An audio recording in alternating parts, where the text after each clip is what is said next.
So, dear colleagues, as investment is the first word in the name of the conference, we have a second session that is talking about funding and money.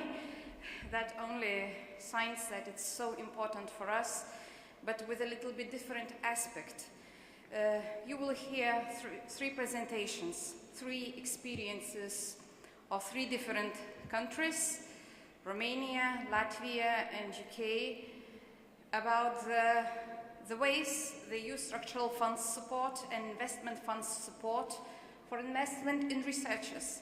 So, first of all, I would like to introduce Simona Dragan from Romania. She's a professor at the Timișoara University of Medicine and Pharmacy. She's responsible for master degree programs and academic evaluation. Simona's field of interest is cardiology, and she has been working with Leonardo da Vinci projects. So I would like to invite Simona to share experience in Romania. Good afternoon. I hope I will not abuse too much of your patience. I intend to present our experience in Romania, especially at my university, the University of Medicine and Pharmacy Victor Babeș in Timișoara, that's in western Romania, on structural funds used for PhD grants, the lessons that we have learned from them, and the future perspectives of these grants. My presentation is structured in 4 small chapters. One is on structural funds for PhD education and fellowships in Romania. Then the experience with implemented projects on grants for doctoral students at our university, roles of institutions and procedures for reimbursement, the pain, and new perspectives for 2020. Structural funds, as you might well know, are funds that have been used and continue to be used, part of the European Regional Development Fund, the European Social Fund, and the Cohesion Fund, in order to be able to get to the objectives of convergence, regional competitiveness, and European territorial cooperation. Structural instruments that are used through these funds finance programs and finance projects. So when we talk about programs that are financed, then we talk about operational programs, which are part of national strategies that respect the cohesion policy of the EU and that prioritize objectives for development in a certain country. This is how it has been until now. So an example of such an operational program is the sectorial operational program for human resources called POST-DRU in Romania, and which has Axis 1, education and vocational training for economic growth and development of knowledge-based society. And one of the major interventional fields is doctoral and postdoctoral programs to support research. So this is where we applied to obtain funding for our PhD students. And the procedure for evaluation is like this. I will present only small schemes for you to understand how difficult this is. So it is a procedure that is an online application followed by different forms, annexes sent by post, and then different evaluators, according to their criteria of eligibility, either reject the proposal or make it go further on until finally you are announced that you have got the money or not. And by the way, we have applied in June for the last the last fund that has remained from structural funds for 2013 for docs and postdocs, and we still haven't got any answer, although the academic year at the doctoral school started in October 1st. So this is what leads to this style of work leads to not getting funding in time. Now, talking about our experience, we have had 3 such projects at our university, which we started in 2009. These are projects for 3 years, the last year being a medical university. The PhD studies last 4 years, but the last year of the doctoral studies is dedicated to elaboration of the thesis and is not funded anymore, but it is allowed that they defend their thesis 1 year after the funding has ended. So we have had 3 such projects, one led by us, the other one led by Cluj, and the other one led by Bucharest. A total of 53 PhD students have benefited from these funds. What did they mean? They meant a fellowship of 500 to 600 euros per month in Romania, and during the international mobility, which could be done between 3 to 8 months, to a partner university or to a university that had a matched scheme that would allow them to study in the topic of their PhD, 1,000 euros per month while abroad, then participating in 1 national and 1 international conference in each of the 2nd and 3rd years of the PhD studies, participating in internal mobilities, exchanges of best practices and symposia to allow them to present and to understand how presentations, public presentations or poster presentations should be done. Then participation in summer schools and support for publication of research in terms of translations and in terms of allowing access to databases, but not of paying papers, not of the payment for publishing.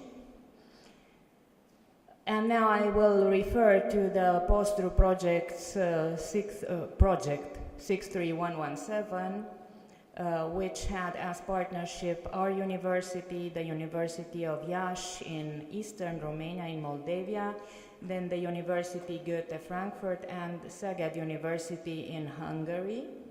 These were the partners. This is the project which has ended. The others 2 will end in December this year. What we started is the kickoff meeting. It is mandatory to start it with a press conference. Here are our partners, also from Vienna, because we have a very good relationship with the University of Vienna, although not a partner in the project, and I will explain why. And Professor Bari from Szeged, Professor Radeke from Frankfurt.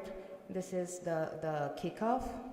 And then we also did a symposium of the PhD students, asking them to present in a poster what they intend to study during their PhD in order to make matches with the partner universities, with the representatives of them, allowing them to make a good choice for the mobility.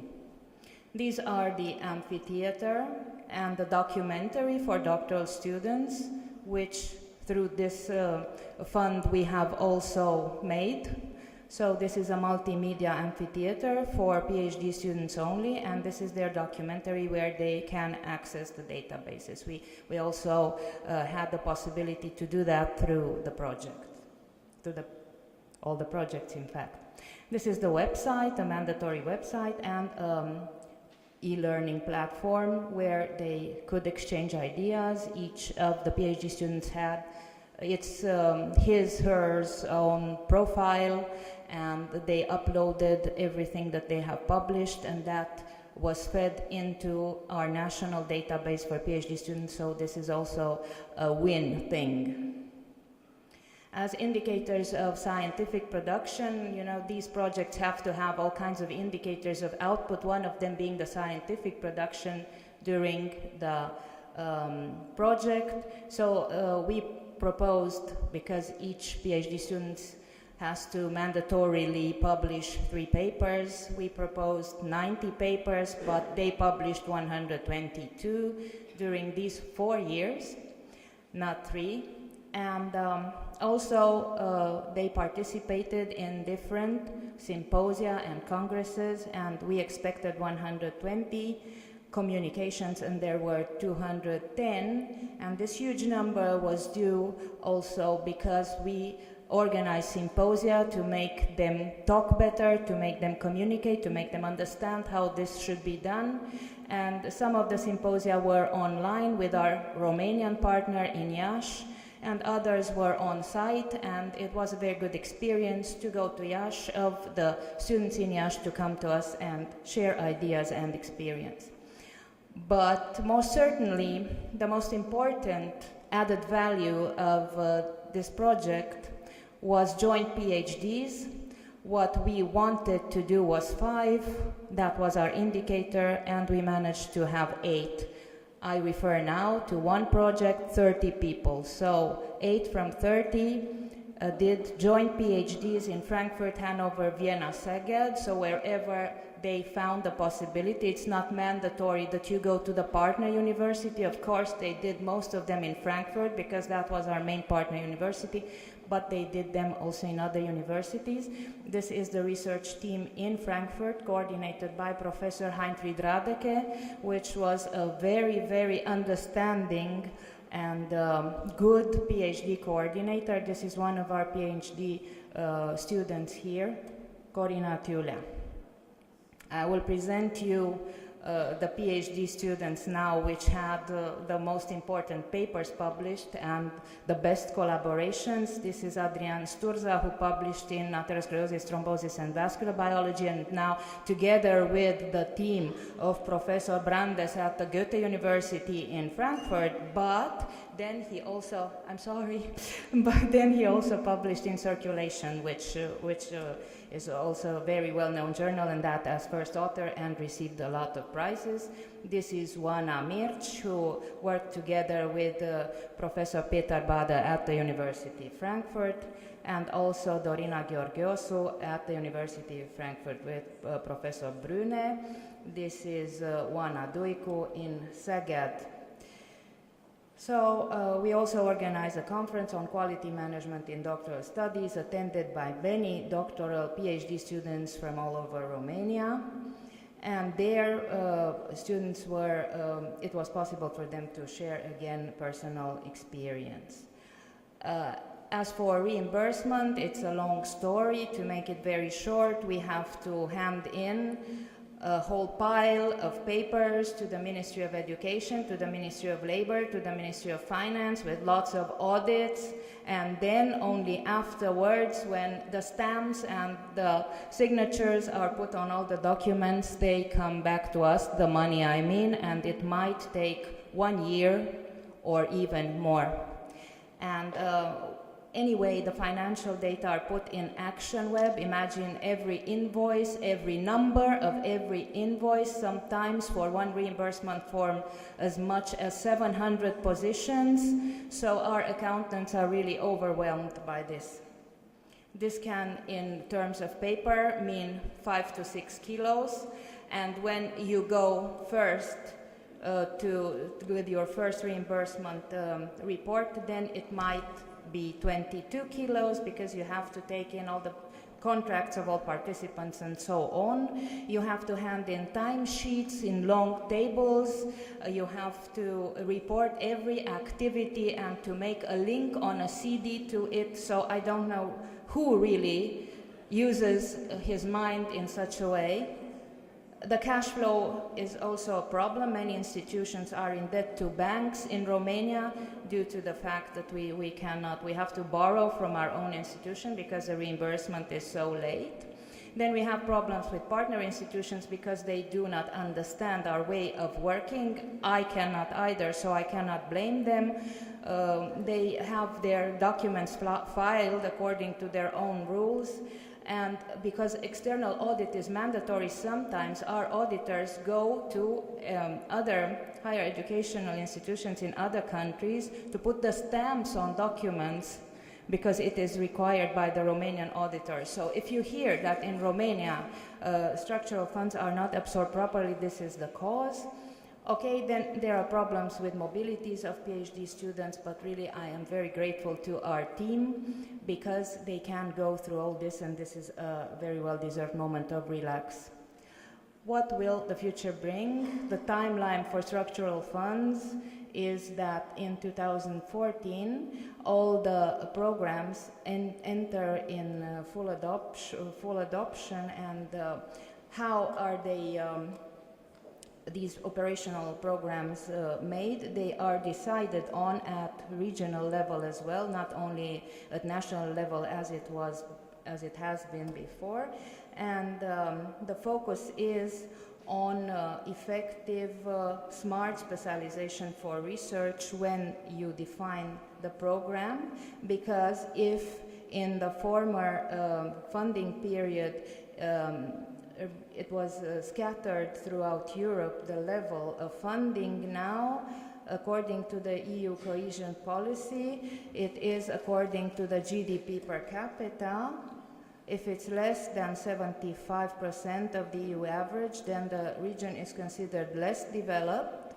If it's between 75 and 90, it's considered transitional, and if it's over 90, it's considered a more developed region. And according to this, funding will be allocated, and this is interesting, I think, and I will be done with the presentation now, to less developed regions in a proportion of 68%, meaning that it will go to 119 million people, and to more developed regions in a proportion of 15.8, going to 307 million people. This is the whole budget for structural funds until 2020, and the UK position is that the overall budget is too much. So there is still hope that in the European Social Fund there will be researchers training eligible, because it has this objective of investing in education. So I thank you. I hope I didn't overdo your expectations. Thank you.